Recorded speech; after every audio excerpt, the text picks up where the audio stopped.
11절 말씀까지 함께 교독하도록 하겠습니다. 신명기 26장 1절부터 11절까지의 말씀입니다. 제가 먼저 읽겠습니다. 내 하나님 여호와께서 내게 기업으로 주어 차지하게 하실 땅에 내가 들어가서 거기에 거주할 때에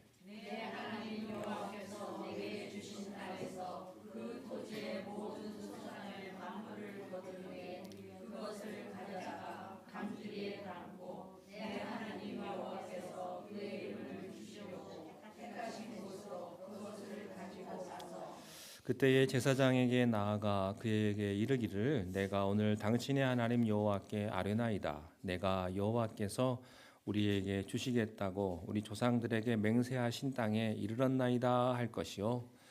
제사장은 내 손에서 그 광조리를 받아서 내 하나님 여호와의 제단 앞에 너는 또 내 하나님 여호와 앞에 아뢰기를 내 조상은 방랑하는 아람 사람으로서 애굽에 내려가 거기에서 소수로 거류하였더니 거기에서 크고 강하고 번성한 민족이 되었는데 우리를 학대하며 우리를 괴롭히며 우리에게 중노동을 시키므로 우리가 우리 조상이 하나님 여호와께 부르짖었더니 여호와께서 우리 음성을 들으시고 우리의 고통과 신고와 압제를 보시고 이적과 기사를 우리를 애굽에서 인도하여 내시고 이곳으로 인도하사 이 땅 곧 젖과 꿀이 흐르는 땅을 주셨나이다. 여호와여 이제 내가 주께서 내게 주신 내 하나님 여호와 앞에 두고 내 하나님 앞에 자 함께 11절 읽겠습니다. 내 하나님 여호와께서 너와 내 집에 주신 복으로 말미암아 너는 레위인과 너희 가운데에 거류하는 객과 함께 즐거워할지라. 아멘.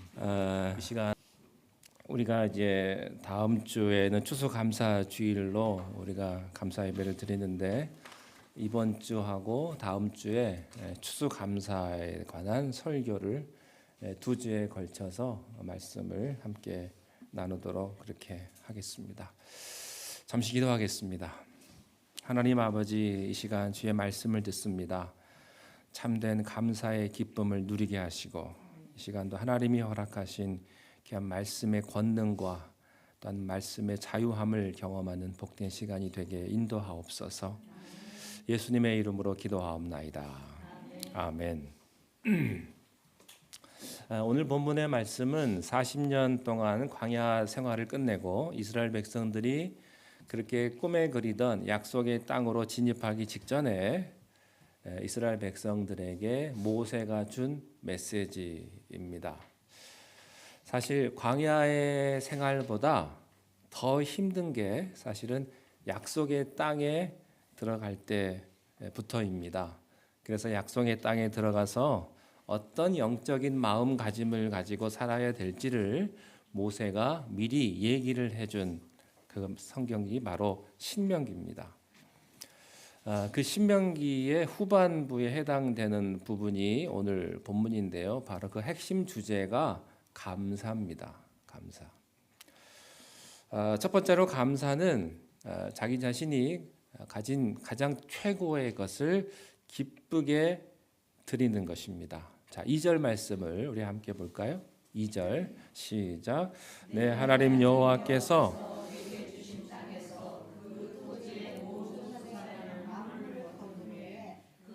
가져다가 광주리에 담고 내 하나님 여호와께서 그의 이름을 두시려고 택하신 곳으로 그것을 여기 2절에 보면 만물이라는 말이 나옵니다. 여러분 맏아들 아시죠?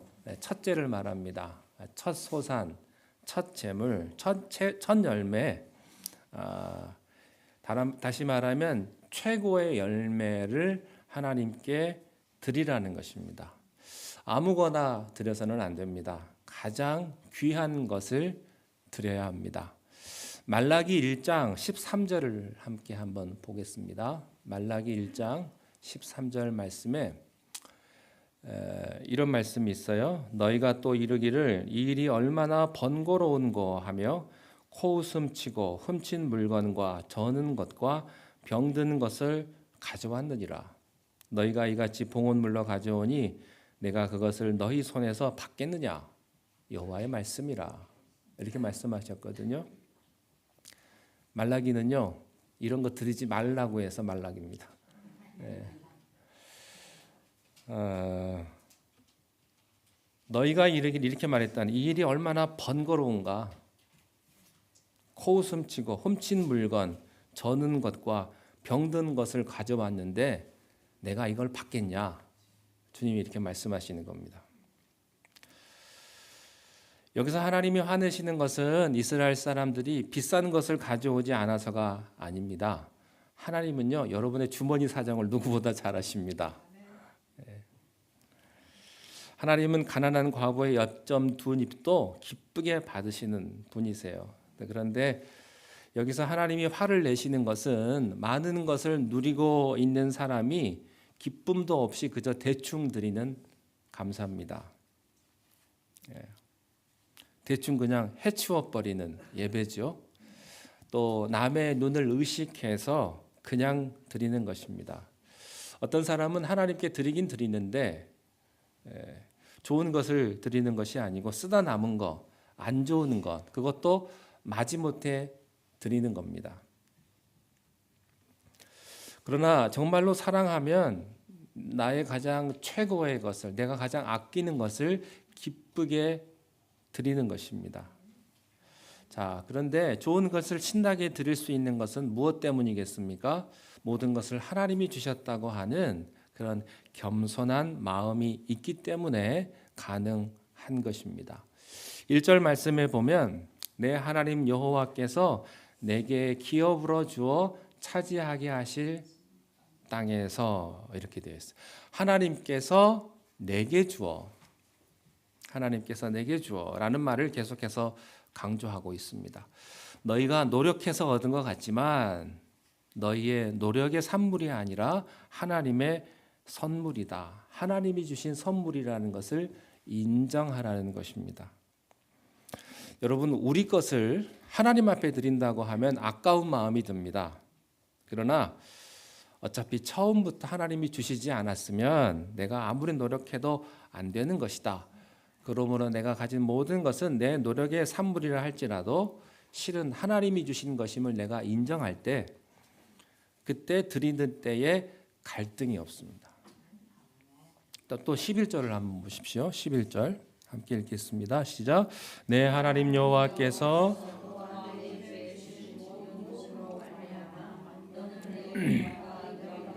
거류하는 객과 함께 즐거워 너와 내게 주신 모든 복으로 말미암아. 여기서 복이라고 하는 것은요, all the good things, 그러니까 토지의 소산물만 가리키는 것이 아니고 이스라엘에게 허락하신 모든 것들, 모든 좋은 것들, 심지어 내 생각에 이것은 하나님으로부터 온 것이 아니라고 생각하는 모든 것들도 다 하나님이 주신 것이다 하는 겁니다.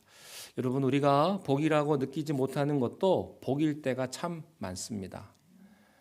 영적으로 철이 덜 들어서 감사하는 눈이 없어서 그렇지요. 영적으로 철들면 감사한 것 투성입니다. 여기서 너와 내 집에 주신 복이라는 말에 주목하십시오. 하나님은요, 한 개인에게만 복을 주시는 것이 아니고 가문 전체, 가족 모두에게 복을 주시는 분이심을 믿습니다. 그래서요, 가정이 믿음의 가정이 참 중요하고요, 믿음의 가문이 굉장히 중요한 것입니다. 또한 감사는 내가 누리는 모든 것이 하나님이 주셨다고 하는 것을 인정하는 마음입니다. 한마디로 겸손이죠. 겸손한 마음입니다.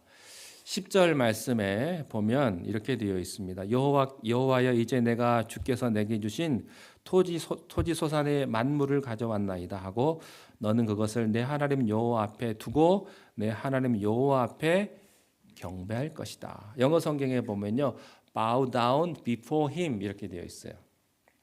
이렇게 뻣뻣하게 서서 감사하는 게 아니고 무릎을 꿇고 얼굴을 아래로 향하면서 감사하는 거예요. 겸손히. 여러분, 교만한 사람은요, 감사할 수 없습니다. 다 자기 힘으로 이루었다고 생각하는데 어떻게 감사할 수가 있겠습니까? 감사는 허리 숙이고 하는 거예요. 절하면서 하는 겁니다. 진짜 내가 한 일은 아무것도 아님을 인정하기 때문에 교만할 의지가 없는 거죠. 여러분, 교만은 자기가 제일 늦게 눈치채는 거 아십니까? 자기가 제일 몰라요. 제일 늦게 알아요. 여러분, 이번 추수감사절을 준비하면서 우리가 교만했다면 우리 스스로가 돌아보고 회개하는 그런 시간이 되기를 바랍니다. 다 하나님이 주신 거예요. 겸손으로 예배하는 자가 진정으로 감사를 드릴 수 있고요. 여러분, 예배의 기본 스피릿은 감사입니다. 불평 불만으로 예배하는 사람이 있고요. 감사로 예배하는 사람이 있습니다. 겸손과 감사로 예배드리는 이런 분의 예배를 하나님께서 기뻐 받으십니다. 자, 시편 50편 23절을 함께 읽겠습니다. 시작. 감사로 제사를 드리는 자가 나를 영화롭게 하나니 구원을 보이리라. 예, 감사로 드리는 자에게 하나님의 구원을 보여주시겠다, 이렇게 말씀을 하세요. 세 번째로 감사의 말을 해야 합니다. 고백을 해야 합니다. 제물로 끝나는 것이 아니고 하나님께 감사의 말을 하라고 되어 있습니다.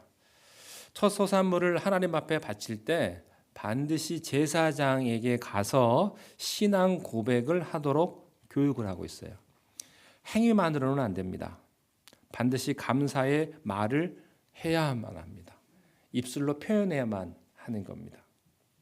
제 아내가 맨날 저에게 혼내는 게 그거예요. 왜 말을 안 하냐고. 대답을 빨리빨리 하라고. 저는 나 지금 하려고 그랬어. 그러면 빨리빨리 해야지. 왜 빨리 안 하냐고. 답답해 죽겠다고 그래요. 말로 표현해야 되고요. 빨리빨리 해줘야죠. 근데 잘 안 돼요, 이게. 노력하겠다고. 그래도 이게 쉽지가 않습니다. 그렇지만 여러분, 분명한 것은 여러분 입술로 표현하셔야 되고 반응하셔야 합니다.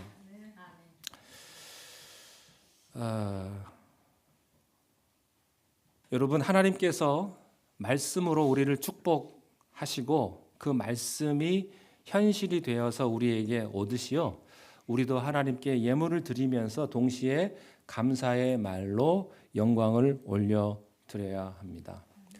어떤 분은 너무나 힘들어서 자기는 감사할 게 없다고 할지도 모르겠습니다. 그러나 우리가 영적인 눈을 가지고 보면 우리가 지금 당연하게 생각하고 있는 것들이 그것들 가운데 감사한 게 얼마나 많은지 모릅니다. 우리가요, 건강한 몸으로 하루하루 살아가는 것만도 감사한 거예요. 교회를 나오고 싶어도 건강하지 못해서 교회를 못 나오는 사람이 꽤 많습니다. 아파서 못 나오는 사람도 많고요. 또 어떤 자녀를 둔 부모는요, 자식이 너무 아파가지고 어떤 부모는 좋은 학교 못 가서 속상한 부모도 있지만 그건 바라지도 않아요. 우리 아들이 건강하기만 했으면 좋겠어요. 좋은 학교는 안 가도 되니까 건강하게 그냥 그렇게 밝게만 살았으면 좋겠다고 생각하는 그런 부모도 있습니다. 여러분들이 힘들어하는 그것이 어떤 분들에게는요, 꿈일 수도 있고 소원일 수도 있어요. 여러분이 당연시 여기던 것들을 감사할 게 별로 없다고 생각한다면, 만약에 여러분이 지금 당연하게 여기는 게 없다고 한번 생각을 해보십시오. 혹시 여러분의 아내가 바가지를 긁어서 힘듭니까? 여러분의 아내가 한 달만 없어 보세요. 여러분 못 삽니다, 남자들. 남자들은요, 여자 없이요, 한 달만 살면 인생이 처참합니다. 먹는 것도 다 그냥 이상한 것만 먹고 옷도 그렇고. 근데 여자는 또 그렇지 않더라고요, 보니까. 여자는 남자가 없어도 그냥 한 달 정도는 거뜬한데 남자는 못 살아요, 여자 없으면. 근데 아내분들, 남편이 한 달만 없다고 생각해 보십시오. 편한 것만도 아닙니다.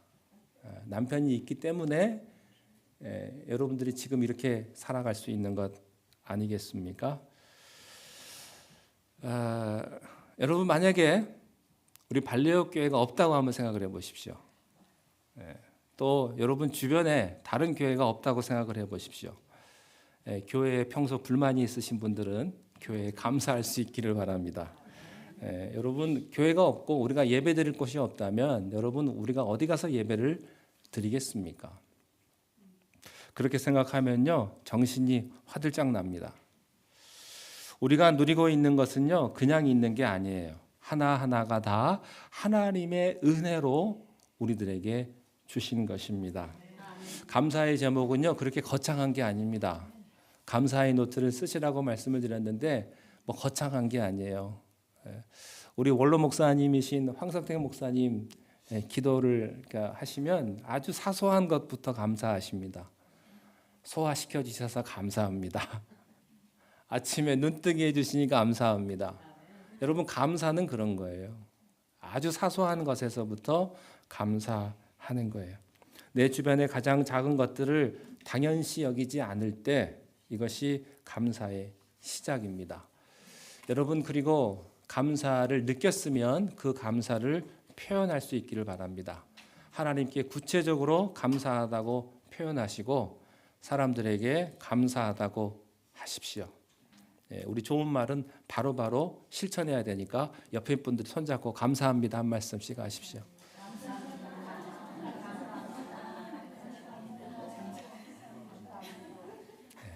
감사합니다. 오늘 예배 나와주셔서 감사하고 제 설교를 듣고 앞에 앉아 계셔서 감사하고 찬양하셔서 감사하고 하나님께 예배 드릴 수 있어서 감사하고 모든 것이 다 감사합니다. 자, 네 번째로요. 감사에는 신앙 고백이 들어가는데 이 신앙 고백이라고 하는 것이 자기의 인생을 영적인 시각에서 해석을 하는 겁니다. 그래서 이제 제사장 앞에서 감사의 말을 하는데 감사하다는 말의 핵심이 왜 감사한지 하나님께서 구체적으로 내 인생에 어떻게 개입하셨는지 구체적인 스토리로 얘기하는 거예요. 이스라엘 백성들이 자기들이 하나님을 체험하기 전에 어떤 환란이 있었는지부터 시작을 해가지고 하나님과 함께 걸어온 그 여정을 쫙 얘기하는 겁니다. 여러분 스토리만 있고 하나님이 없으면요 그건 인생 넋두리에 불과합니다. 그러나 하나님은 있고 내 인생 스토리가 없다면요 이거는 현실감이 없죠. 자기의 스토리와 하나님의 계획이 딱 붙으면 이게 신앙 고백이에요. 이 신앙 고백이 있어야 여러분의 인생이 해석이 돼요. 왜 여러분의 인생이 힘든가? 해석이 안 되니까. 왜 내가 아픈지, 왜 내가 이렇게 고달프고 어려운 상황 속에 있는지 해석이 안 되면요 이것처럼 어려운 게 없다고요. 그러나 해석이 되면 내가 지금 겪고 있는 이 고난도 어렵지가 않습니다. 이겨낼 수가 있는 거죠. 진실한 신앙 고백을 통해서 자기 신의 인생 전체를 주관하시는 분이 하나님이심을 안다면 우리는 결코 인생을 함부로 살지 않을 거예요. 잘 된다고 교만할 것도 없고 또 안 된다고 해서 절망하지 않을 것입니다. 이스라엘 백성들이요 이 신앙 고백을 하는데 어디서부터 신앙 고백을 하냐면 노예 생활부터 신앙 고백을 합니다. 5절 말씀을 함께 보실까요? 5절 시작. 너는 내 하나님 여호와 앞에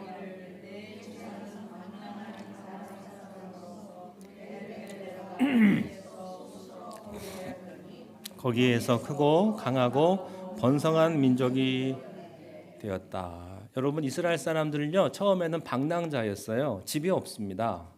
집이 없는 사람, 집이 없는 인생이 얼마나 고달프겠습니까? 여러분 여행 좋아하시죠? 집이 없는 사람은 여행이 아니에요. 방황이지. 돌아갈 집이 있기 때문에 여행이 즐거운 겁니다. 근데 이 사람들은요 집이 없는 가난한 사람들이었어요. 또 70명밖에 되지 않는 작은 무리들이었습니다. 그 작은 무리가 400년 만에 200만 명으로 는 거예요. 그런데 이스라엘 백성들이 이렇게 크고 번성한 것은 결코 좋은 환경이 있어서 그런 것이 아니라고 하는 사실이죠. 여러분, 그들은요 노예 생활을 하면서도 번성했다는 겁니다. 6절 보십시오. 6절 시작. 애굽 사람이 우리를 학대하며 우리를 괴롭히며.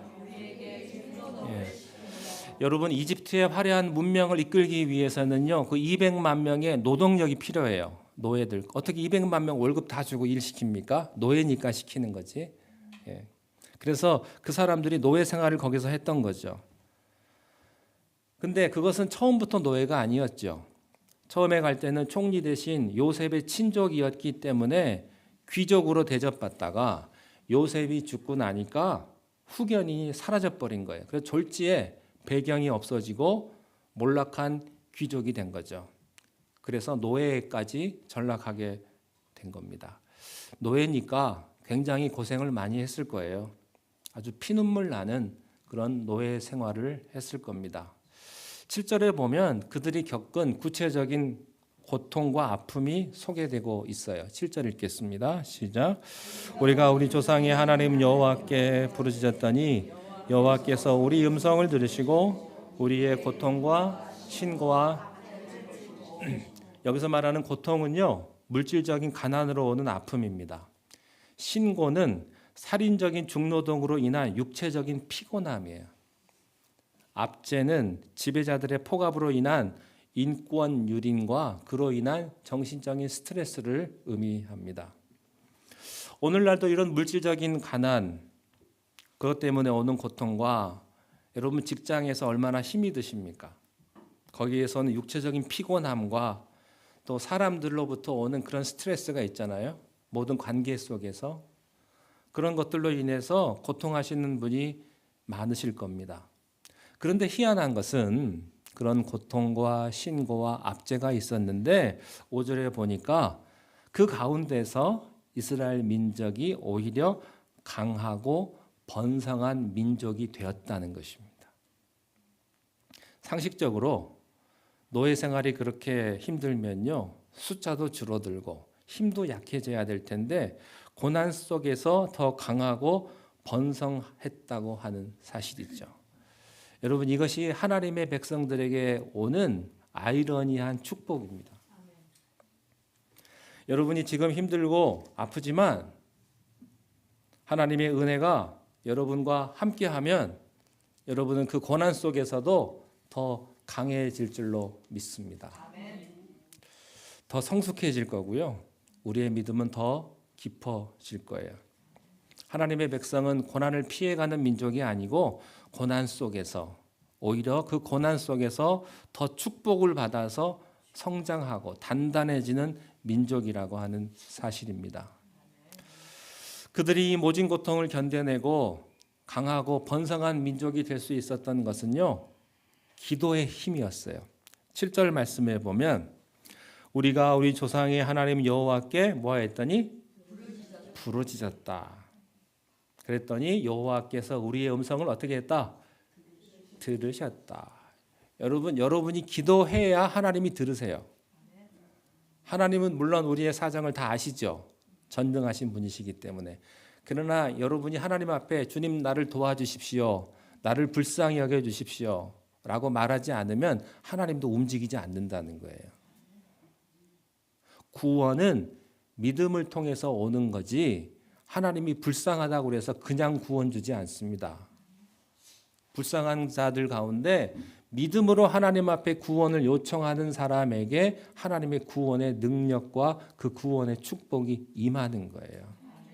그래서요, 제가 여러분들에게 설교를 할 수 있지만 여러분들을 끌고 천국 갈 수는 없어요. 여러분이 결단하시고 여러분이 받아들이셔야 하는 것입니다. 다음 주에 세례식 하는데 제가 아침에 거기 메아일랜드 데 가서 예배 인도하면서 한 분 한 분하고 이제 세례 문답하는데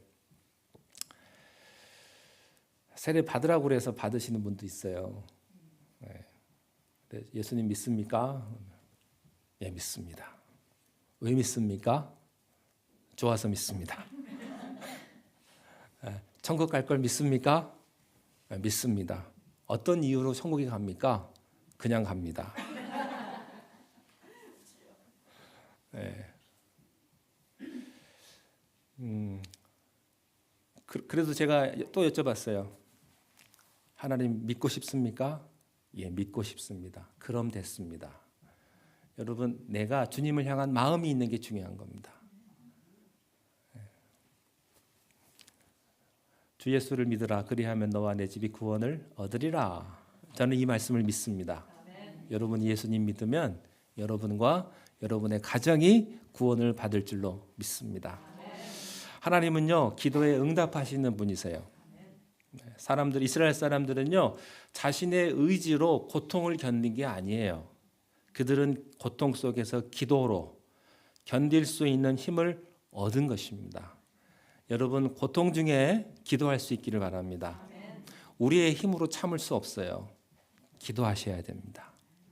죽을 것처럼 힘든 현실의 벽을 뚫으려면 하나님이 개입하셔야 되는데 하나님은 기도해야만 여러분의 삶에 개입하십니다.